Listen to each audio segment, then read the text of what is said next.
ભગવાનની કથા નથી સાંભળી, એને તો માત્ર ને માત્ર ભારરૂપ આ જન્મ આ ધરતી પર આવ્યો છે. જેમ આ દુનિયામાં આવી અને વયો ગયો ભાર વહન કરવા માટે. જેને ભગવાનની કથા નથી સાંભળી, માટે પરમાત્માની કથા સાંભળજો. અને અહીંયા ગંગાના દ્વારની નજીકમાં આનંદ નામના તટ ઉપર ભગવાન ભાગવતજીની કથાનો સત્સંગ પ્રારંભ થયો. સનત કુમારો ભાગવતની કથા કહેવા તૈયાર થયા અને એ કથાના શબ્દો ગંગાના કિનારેથી નીકળ્યા અને યમુના કિનારે પહોંચ્યા.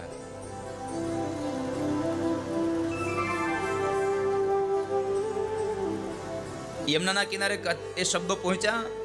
જ્ઞાન અને વૈરાગ્યના કાનમાં શબ્દો પડ્યા. જ્ઞાન અને વૈરાગ્ય જાગ્યા અને જાગ્યા એટલું જ નહીં, યુવાન બન્યા છે. જ્ઞાન વૈરાગ્ય બે જાગૃત થયા અને જાગૃત થયા એટલું જ નહીં, પોતાની તરુણ અવસ્થામાં આવ્યા. ભક્તિ સુતો તૌ તરુણો ગૃહીત્વા, પોતાના તરુણ અવસ્થામાં આવ્યા અને પોતાની માતા ભક્તિની સાથે નીકળ્યા. શું થયું? કુતૂહલ થયું કે આ કોણ આવે છે, આ કોણ આવે છે? સામેથી એક સંઘ આવતો દેખાય છે અને ભગવાનની કથા થતી હતી ને, તો બધા લોકો આવીને બિરાજમાન થયા હો. માત્ર નારદ નહીં, અનેક વ્યક્તિઓ આવી અને ત્યાં બેઠા છે. ભૃગુર વસિષ્ઠ ચ્યવનશ્ચ ગૌતમો મેઘાતિથિર દેવલ દેવરાતો. અનેક ભૃગુ ઋષિ આવ્યા, ગૌતમ ઋષિ આવ્યા, વસિષ્ઠ આવ્યા છે, મેઘાતિથિ, દેવલ, દેવરાત, અનેક ઋષિ મુનિઓ આવી અને બિરાજમાન થયા છે કથાની અંદર. અને જે સામેથી એક સંઘ આવતો દેખાય છે. એક સ્ત્રી બે બાળકોને પોતાની હારે લઈને આવે છે અને એની સાથે અનેક સ્ત્રીઓ છે. આ અનેક સ્ત્રીઓ કોણ છે? ભાગવતજીમાં એમ કહ્યું છે કે ભક્તિ મહારાણીની હારે બે યુવાન દીકરાઓ હતા, કુમાર અવસ્થામાં, તરુણ હતા. એ તરુણ જ્ઞાન અને વૈરાગ્ય હતા અને એની હારે જેટલી સ્ત્રીઓ હતી ને એ બધી જ સ્ત્રીઓ આ ધરતી ઉપરની તમામ નદીઓ હતી સ્ત્રીઓના વેશમાં આવે છે. કારણ જ્યાં ભાગવતની કથા થાય છે ને ત્યાં બધી જ નદીઓ જઈ અને બિરાજમાન થઈ જાય છે. જેટલા પણ પવિત્ર તીર્થ સ્થાનો છે બધા ભાગવતના મંડપમાં આવીને બિરાજમાન થાય છે. માટે ભાગવતનું કથા સ્થળ આનાથી બીજું મોટું કોઈ પવિત્ર સ્થાન આ દુનિયામાં નથી સાહેબ. આનાથી મોટું સ્થાન પવિત્ર છે જ નહીં. કારણ કે તમે નર્મદામાં સ્નાન કરવા જાઓ તો એક નદી મળે, ગંગામાં સ્નાન કરવા જાવ તો એક નદી મળે, યમુનામાં પાન કરવા જાવ તો એક નદી મળે. પણ અહીંયા ભાગવતના મંડપમાં આવો ને તો આ ધરતી ઉપરની જેટલી પણ નદીઓ છે બધી જ નદીઓનું તમને પુણ્ય અહીંયા પ્રાપ્ત થઈ જાય. એટલા માટે આ ભાગવતનું સ્થળ અતિ પવિત્ર છે. ભક્તિ સુતો તૌ તરુણો ગૃહીત્વા પ્રેમે કરૂપા સહસા વિલાસી. પણ આ શ્લોકનો ઉત્તરાર્ધ છે ને બહુ બહુ અગત્યનો છે. એમ કહ્યું છે શ્રી કૃષ્ણ ગોવિંદ હરે મુરારે નાથેતિ નામાની મુહુર્વદંતી. આખો સંઘ જે હાલ્યો આવે છે ને કથામાં એ શું કહે છે? શ્રી કૃષ્ણ ગોવિંદ હરે મુરારે. ગીત ગાતા આવે છે શ્રી કૃષ્ણ ગોવિંદ હરે મુરારે, શ્રી કૃષ્ણ ગોવિંદ હરે મુરારે.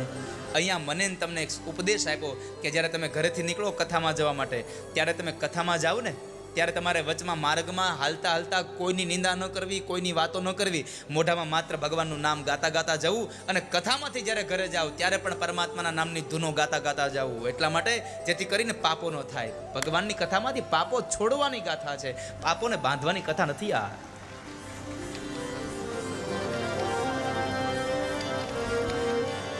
ભક્તિ મહારાણી જ્યાં ભાગવત છે ત્યાં ભક્તિ આવ્યા છે. તામ ચાગતામ ભાગવતાર્થભૂષામ સુચારુવેશામ દદૃશુ સદસ્ય. અહીંયા કહ્યું દદૃશુ. દદૃશુનો અર્થ છે મળ્યા, જોવું. ભાગવતનો કેટલો ભાવ છે, ભાગવતની કેટલી મહત્વતા છે. સનત કુમારો એમ કહે છે કે જ્યારે અમે સત્સંગના નામને લઈને નીકળ્યા ને તો અમને સત્સંગ કરવા માટે થઈને નારદ મળ્યા. સત્સંગને જો માધ્યમ બનાવશો તો સારો માણસ તમને મળશે. સુચારુ વેશામ દદૃશુ સદસ્યા કથમ પ્રવિષ્ટા કથમાગતેયમ મધ્યે મુનિના મિતિ તર્કયંત. જ્યારે કથા થતી હતી ને ગંગાદ્વાર સમીપે આનંદ નામના તટે, ત્યારે એક બાજુ સ્ત્રીઓ બેઠી છે, એક બાજુ પુરુષ બેઠા છે, અને બરાબર કથાની સામે સંત કુમારની સામે એક જગ્યા લઈ અને દેવર્ષિ નારદ બેઠા છે.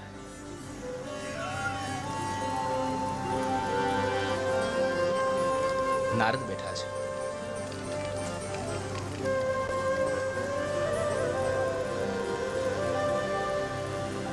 જ્યાં ભાગવત હોય છે ત્યાં ભક્તિ હોય, અને જ્યાં ભક્તિ હોય ત્યાં ભગવાન હોય ને હોય. કારણ સ્વયં ભગવાન એમ કહે છે, જ્યાં મારા ભક્તો મારા ગુણાનુવાદ ગાય છે ત્યાં જઈ અને હું બિરાજમાન થાઉં છું. આવું સ્વયં ભગવાન નારાયણ નારદને કહ્યું છે. એટલે તમને કહું છું, તમે સત્સંગમાં જાજો, એટલે તમે પરમાત્માના ગીત ગાજો. કારણ પછી હવે કોને ખબર સાહેબ, આ વખતે આજ આપણે કથામાં આવ્યા,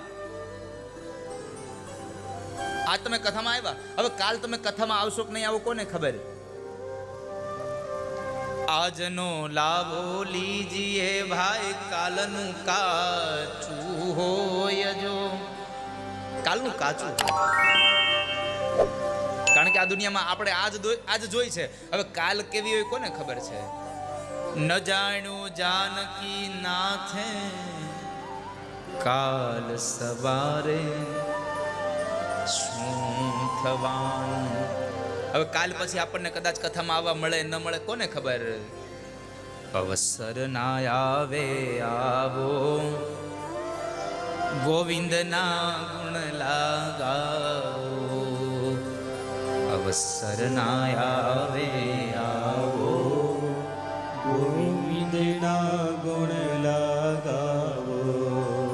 ગોવિંદના ગુણ લાગાવો, ગોવિંદના ગુણ લાગાવો, ગોવિંદના ગુણ લાગાવો. ગોવિંદના ગુણ લાગાવો.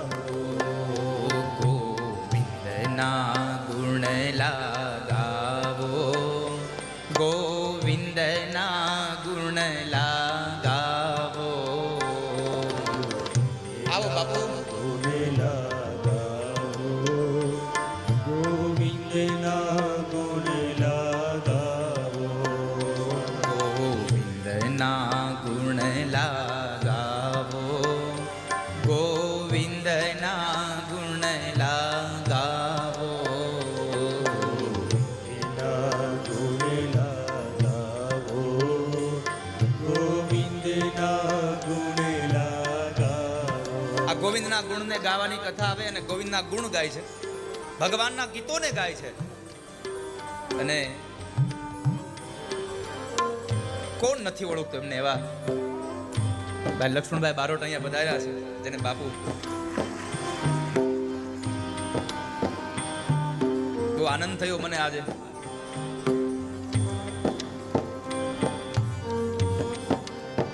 એ રાત્રિના સમયે જ્યારે ભગવાનની ભજન ભક્તિ કરાવતા હોય, અને તમે વિચાર કરો, જુઓ, રાત્રિના સમયે ભગવાનની ભક્તિ કરાવનારો માણસ પણ દિવસની કથામાં ભક્તિ કરવા માટે ચાલ્યો જાય છે. કારણ ભક્તિ કરાવવાનો અવસર મળતો હોય છે, ભક્તિ કરવાનો અવસર બહુ ઓછો મળતો હોય છે વાલા.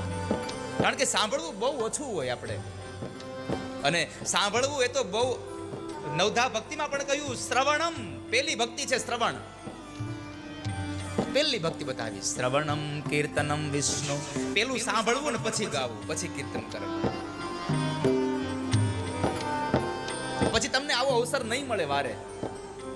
ગોવિંદના ગુણ લાગાવો, ગોવિંદના ગુણ લાગાવો.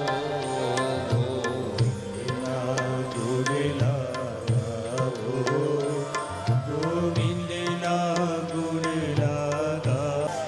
ભાગવતનો એક શ્લોક છે, જન્માંતરે ભવે પુણ્ય તદા ભાગવતમ લભે.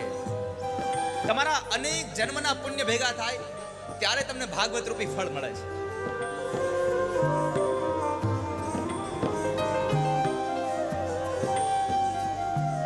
અહીંયા એ જ શબ્દ કહ્યો, કર્યું હતું તે આજે મળ્યું. તમારા ગયા વખતનું, ગયા સમયનું તમારું કરેલું સત્કર્મ અને એ સત્કર્મના ફળ રૂપે તમે આજ ભગવાન ભાગવતજીની કથાને સાંભળી રહ્યા છો. આ તમારું પુણ્ય છે.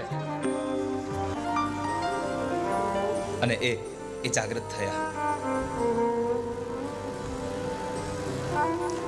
કથાનો મહિમા બહુ છે. સુત નામના મહાપુરાણી એમ કહ્યું હતું કે હે શૌનક, અધમથી પણ અધમ માણસને આ તારી દેનારી ગાથા છે.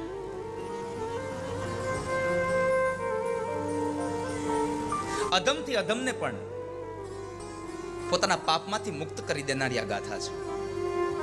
એટલે શૌનક પ્રશ્ન કરે છે, અત્ર તે કીર્તયિષ્યામિ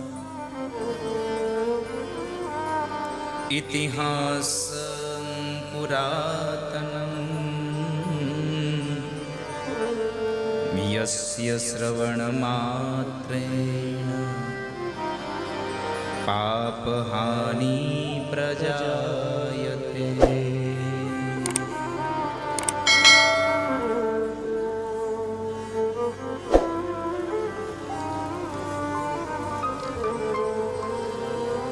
પાપહાનિ પ્રજાયતે.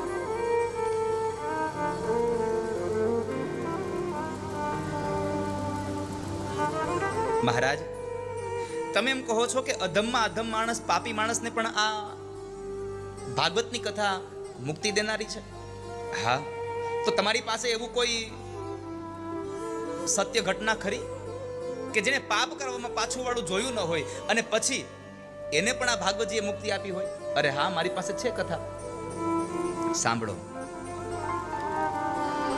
તુંગભદ્રા તટે પૂર્વમ અભૂત્પત્તનમુત્તમં યત્ર વર્ણાઃ સ્વધર્મેણ સત્ય સત્કર્મ તત્પરાઃ.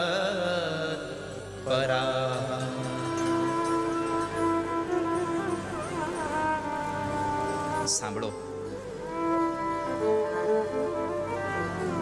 તુંગભદ્રા નદીના કિનારે એક શહેરની અંદર આત્મદેવ નામના એક બ્રાહ્મણ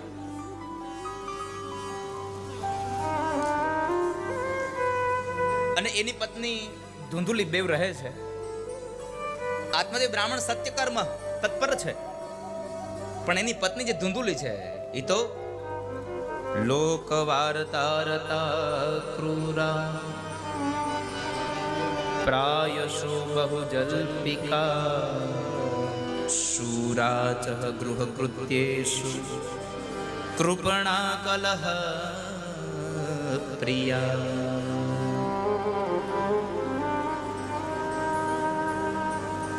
પારકી નિંદામાં જેને મજા આવે છે, પરમાત્માના નામમાં મજા ના આવે, એ ધુંધુલી. અને આધ્યાત્મિક અર્થમાં ધુંધુલી એટલે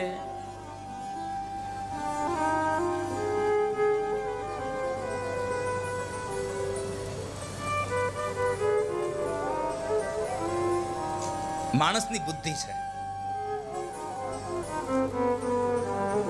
માણસની બુદ્ધિને મહાપુરુષોએ ધુંધુલી કીધી છે. ધુંધલીનો અર્થ છે તર્ક અને વિતર્ક વાળી જે બુદ્ધિ છે એ ધુંધુલી છે. આત્મદેવનો અર્થ છે આત્મા. આત્મની દિવ્યતિ ઇતિ આત્મદેવ. પોતાની જાતે જે પોતાનામાં પ્રકાશે છે એ આત્મદેવ છે.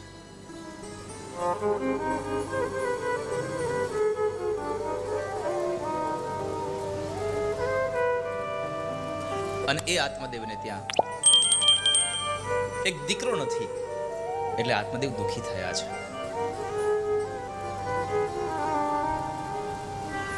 અને આ દીકરો એટલે આધ્યાત્મિક અર્થમાં વિવેક રૂપી દીકરો નથી આ ધુંધુલીને.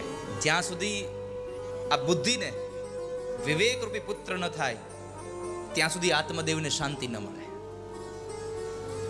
અને વિવેક રૂપી પુત્ર ક્યારે થાય? જો બુદ્ધિ સત્સંગમાં જાય તો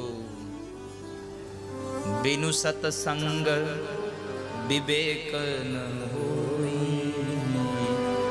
જ્યાં સુધી સત્સંગ ન કરે ત્યાં સુધી બુદ્ધિને કોઈ દી વિવેક નામનો દીકરો ન જન્મે, અને વિવેક નામનો દીકરો ન જન્મે ત્યાં સુધી આત્મદેવને શાંતિ ન મળે. આત્મદેવ ખૂબ દુઃખી થયા અને એમણે વિચાર્યું કે દીકરા વગરનું જીવન જીવવું એના કરતા લાવ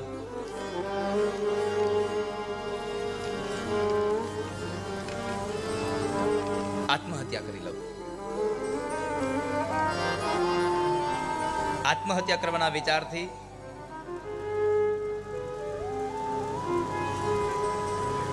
એમણે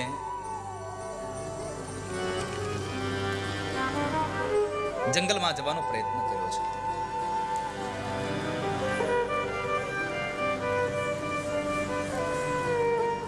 અને જ્યારે આત્મહત્યા કરવા માટે જાય છે ત્યારે એક સંત મહાત્મા ત્યાંથી નીકળે છે અને એ આત્મહત્યા કરનારા એ આત્મદેવને રોકે છે કે ભાઈ તું શું કરે છે? તું આ કોણ છો? તમે ક્યાંથી આવો છો? તમે ક્યાંથી આવો છો?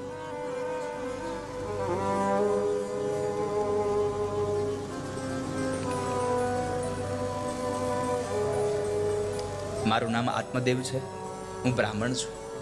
અરે તમે મરવા માટે શા માટે મરો છો? તમે આત્મહત્યા શું કામ કરો છો? તો કહે છે મારા આત્મહત્યાનું એક જ માત્ર કારણ છે, મારે ત્યાં પુત્ર નથી.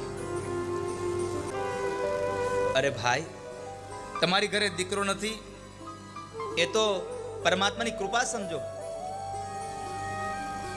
કારણ કે દીકરો ન હોય તો તમે ભાગ્યશાળી છો. એને ભણાવો, એને પરણાવો, એને ધંધે લગાડવો, કેટલી માથાકૂટ. આ બધામાંથી તમને મુક્તિ મળે છે. સંતાન હોય તો માથાકૂટ થાય, સંતાન નથી, તમે તો ભાગ્યશાળી છો. તમે એક બાજુ બેસી અને માળા ફેરવો. શા માટે તમે આમ આમ આટલા દુઃખી થાવ છો?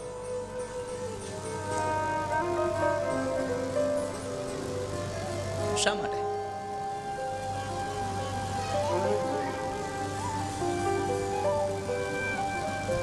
પુત્રની જરૂર શા માટે છે? પુત્રની જરૂર છે શ્રાદ્ધ માટે. કે હું મર્યા પછી મારું શ્રાદ્ધ કોણ કરશે? મારા મર્યા પછી પિંડદાન કોણ કરશે? પિંડ નહીં મળે તો મને મુક્તિ કેમ મળે? મને જો પિંડ ન મળે, મારી પાછળ શ્રાદ્ધ ક્રિયા ન થાય તો મને મુક્તિ ક્યાંથી મળે?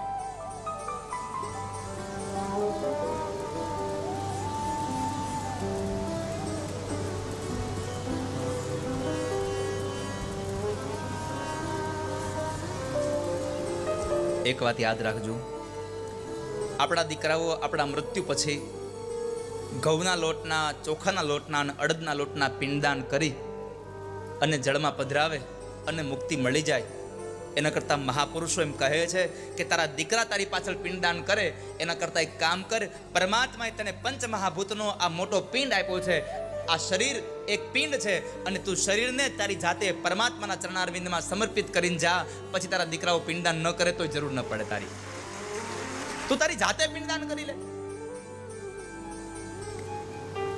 તું તારા દીકરાઓ પિંડદાન કરે તને મુક્તિ મળે, શું કામ એને?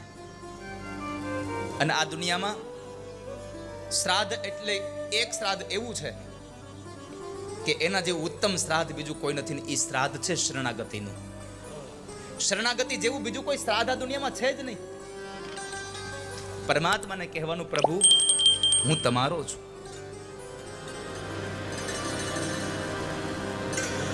તુલસી પત્ર વગર ભગવાન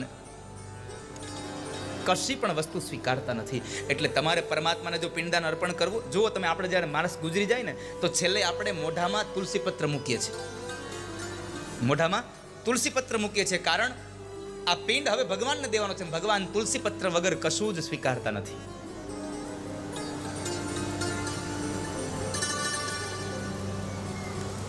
તુલસી પત્ર લેવું પડે તો ગળામાં તુલસીની માળા પહેરવાની, અને તુલસીની માળા પહેરો એટલે ભગવાન ના થયા.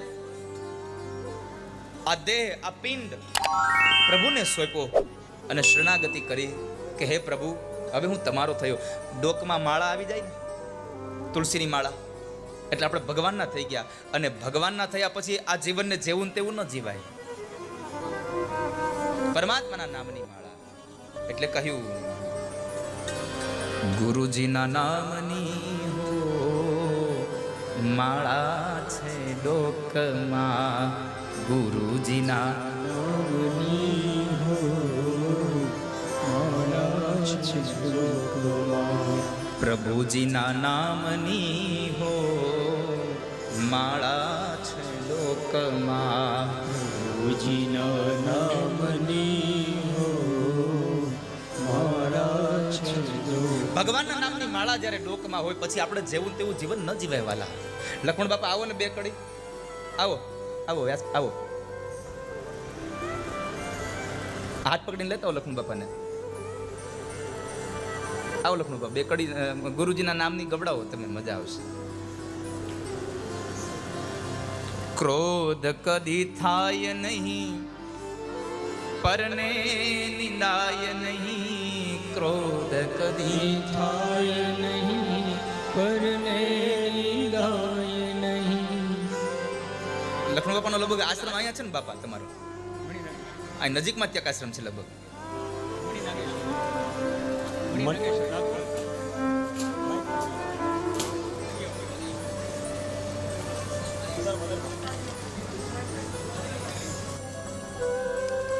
શ્રાદ્ધ માટે પુત્રની પ્રાપ્તિ છે ને બાપજી, દીકરો ન હોય તો એવું જીવન જીવીને હું શું કરું? કાં તો મને સંતાન આપો ને કાં તો મને મરવા દો. મહાત્માજી બહુ સમજાવે છે. અરે ભલા માણસ, આ દુનિયામાં સુખ ક્યાં છે?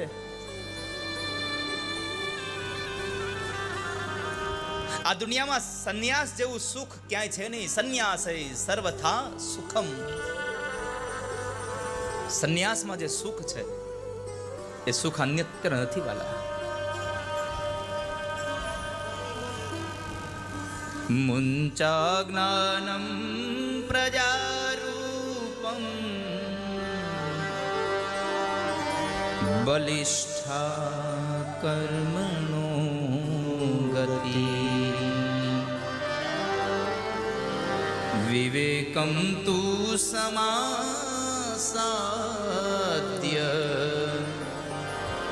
ત્યજ સંસાર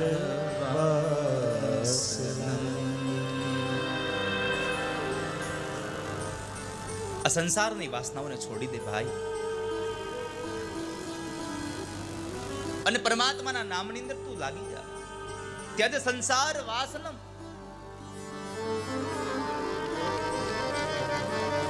વિવેક ધરીને વિવેકમ તું સમાસાદ્ય.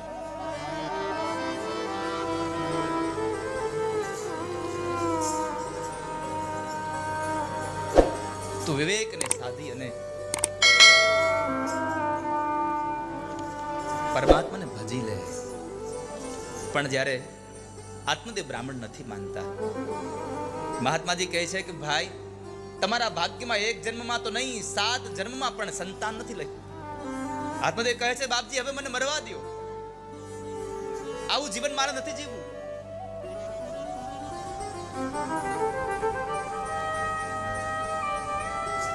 બહુ સમજાવવા છતાં પણ જ્યારે આત્મદેવ ન સમજ્યા તો આત્મદેવ બ્રાહ્મણ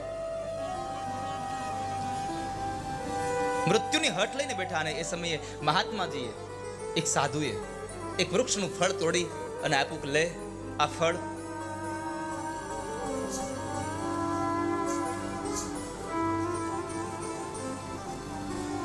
અને આ ફળ તારા પત્નીને ખવડાવીશ ને તો તારે ત્યાં સંતાન થશે, પ્રભુ કૃપાથી પુત્ર થશે. આત્મદેવ બ્રાહ્મણ ઘરે આવે છે, પોતાની પત્નીના હાથમાં ફળ આપે છે. મહાત્માજી કહ્યું હતું કે તારી પત્નીને ખવડાવજે, પણ પત્ની ઉપર ભરોસો રાખી અને પોતે ફળ આપીને નીકળી ગયો. પત્નીએ ફળ ન ખાધું, તર્ક અને વિતર્ક કર્યો કે ફળ ખાવ તો હું ગર્ભવતી થાવ તો મારે પ્રસૂતાની વેદના વેઠવાની, ન કાંઈ ખવાય, ન પીવાય, ન અવાય, ન જવાય.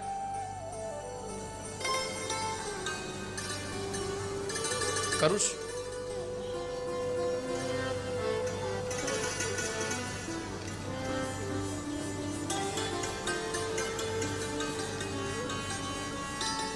અને એ સમયે પેલી ધૂંધુલીએ એ ફળ ગાયને ખવડાવે છે અને એની બેન સાથે એક શરત નક્કી કરી કે મારા ઉદરમાં રહેલા બાળકને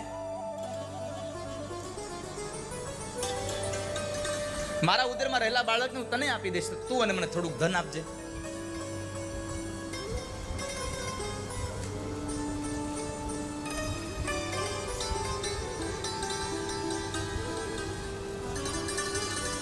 પોતાની શરત પ્રમાણે સમય વર્તાવા લાગ્યો. ફળ ગાયને ખવડાવ્યું. સમય વ્યતીત થયો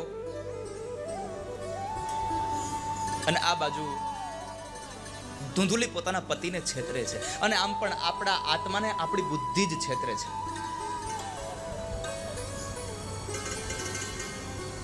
આપણું મન છે, આપણો આત્મા છે એ છુટકારો હોય છે અને આપણું મન, આપણી બુદ્ધિ એ બંધન. બંધન બંધન જંખે છે મમ મન અને આત્મ જંખે છુટકારો. મને દહેશત છે કે આ ઝઘડામાં ખૂટી ન જાય મારો જન્મારો. મારો જન્મારો ખૂટી ન જાય કે આ બંનેના ઝઘડામાં. ધૂંધુલીએ પોતા ગર્ભવતી હોવાનો સ્વાંગ રચ્યો. ઘણો સમય વ્યતીત થયો અને ધૂંધુલીની બેનને ત્યાં એક દીકરાનો જન્મ થાય. બેન અને બનેવી કોઈને ખબર ન પડે એમ ધૂંધુલીને ત્યાં દીકરો આપી આવે છે. ધૂંધુલીએ ધન આપી દીધું. આત્મદેવને સમાચાર મળ્યા આપણી ઘરે દીકરાનો જન્મ થયો છે. આત્મદેવ ખૂબ રાજી થાય છે અને ત્યારબાદ પેલું જે ફળ હતું એ ફળ ગાયને ખવડાવ્યું હતું. સંતની પ્રસાદી નિષ્ફળ ન જાય. ગાયે પણ એક બાળકને જન્મ આપ્યો. 3 મહિનાનો સમય વ્યત્યો અને 3 મહિનાના સમય પછી ગાયે બાળકને જન્મ આપ્યો. આખું શરીર માણસનું છે, માત્ર કાન છે એ ગાયના કાન જેવા છે. ધૂંધુલીનો દીકરો નામ પાડ્યું ધુંધુકારી. ગાયના કાન જેવા જેના કાન છે એનું નામ પાડ્યું ગોકર્ણ.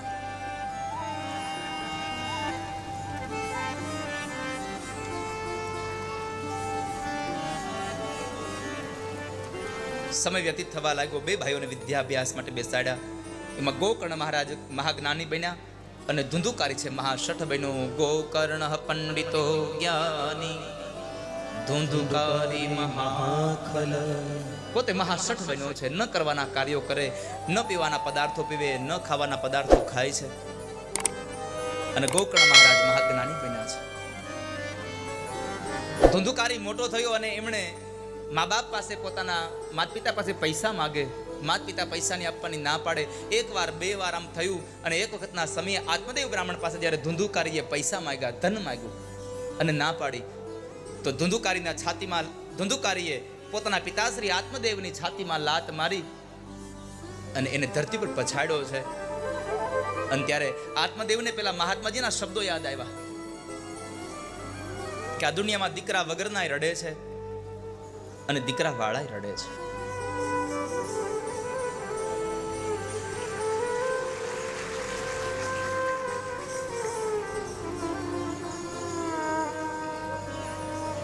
આ સંસારમાં કોણ સુખી છે?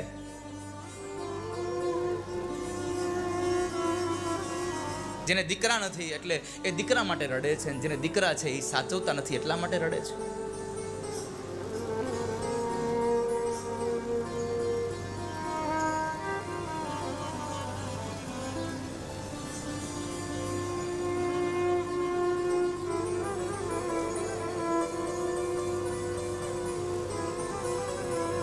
અને એમાં આત્મદેવ જ્યારે દુઃખી થયા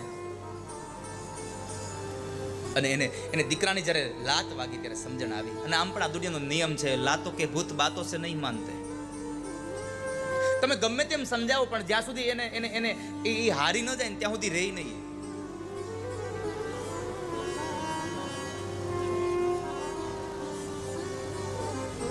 આ સંસાર તો અસાર છે. અસારહ ખલુ સંસારો દુઃખ રૂપી વિમોહ. આ દુનિયામાં દુઃખ દેનારા રહ્યા છે. આ દુનિયામાં કોણ ધન, કોણ પુત્ર,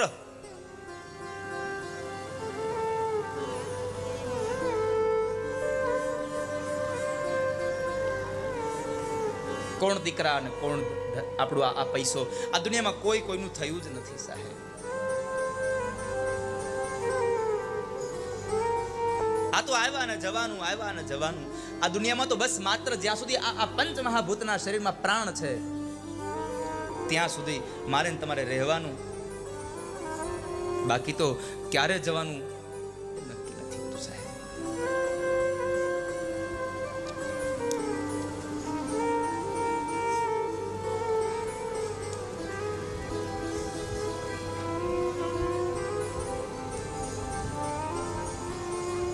કોણ માં, કોણ બાપ,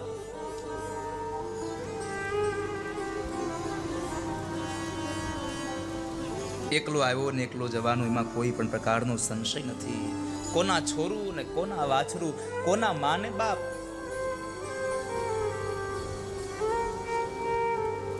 અંતકાળે રે જાવું જીવને એકલું. આત્મદેવ બ્રાહ્મણ બહુ દુખી થયા છે.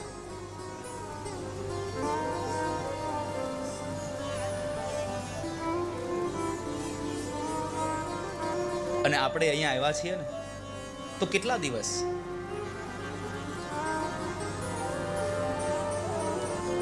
કેટલા દિવસ તમે રહેશો? કેટલા દિવસ? 4 દિવસની જિંદગાની.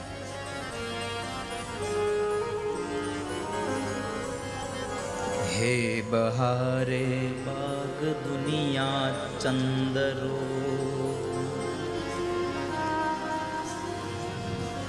આ બાગ, આ બગીચા, આ દુનિયા 4 દિવસની જિંદગી છે સાહેબ. આનો તમે તમાશો જુઓ, આની જિંદગી જુઓ. કેટલા દિવસ? ચંદ રોજ. 4 દિવસની જિંદગાની છે. 4 દિવસમાં હું તમે જતા રહેવાના. અને આ દુનિયામાં કોઈ રહ્યું જ નથી ને કોઈ રહેવાનું પણ નથી વાલા. કેટલા આવીને ગયા અને કેટલા વયા જવાના. કોઈને કોઈના ધનનું અભિમાન મારે છે, કોઈને કોઈના દીકરાઓનું અભિમાન મારે છે, કોઈને કોઈની પ્રતિષ્ઠાનું અભિમાન મારે છે. કોઈના કોઈ રૂપે માણસ મરે છે, એમાં સંશય નથી. મરવાનું તો બધાને છે. એટલા માટે કહું છું કે તમે અભિમાન ન કરશો ક્યારેય વાલા. કોઈ દિવસ જિંદગીમાં અભિમાન ન કરવું. જિંદગીમાં અભિમાન ન કરશો વાલા. કારણ પૈસા વાળા પણ ગયા એટલે તો ગુરુ નાનકને પણ લખવું પડ્યું છે. રામ ગયા રાવણ ગયા, જાકો બહુત પરિવાર.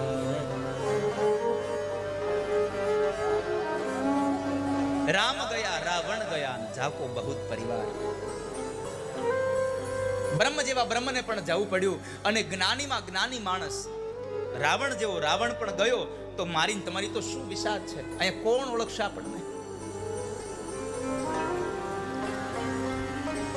4 દિવસની જિંદગી છે, ક્યારે જતા રહેશું કોને ખબર.